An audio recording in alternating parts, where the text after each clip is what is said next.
सुंदर सुंदर बिसारी बेदमा शिव गुरु के चढ़ाए भाई शिव गुरु के चढ़ाए भाई शिव गुरु देलन गोदी के हो बालकवा शिव गुरु देलन गोदी में हो बालकवा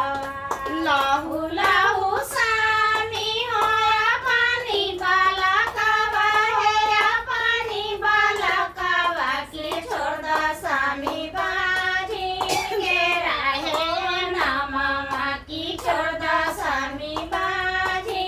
के रहे ना मामा खाली खाली बिछिया मंदिरवा में समाए लई मंदिरवा में समाए लई की नंदो धैलन बाजीन के रहे ना मामा की नंदो धैलन बाजीन के रहे ना मामा सुंदर सुंदर फलवा शिव गुरु के चढ़ाए भाई शिव गुरु के चढ़ाए भाई शिव गुरु देलन गोदी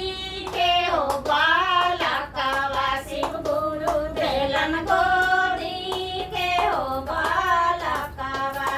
लहू लहू ननद है पानी बालकवा है पानी बालकवा की छोड़ द नंदो बाजिन के रहे ना मामा की छोड़ द नंदो बाजिन के रहे ना मामा हर हर महादेव की जय मैया पार्वती की जय कार्तिक गणेश की जय।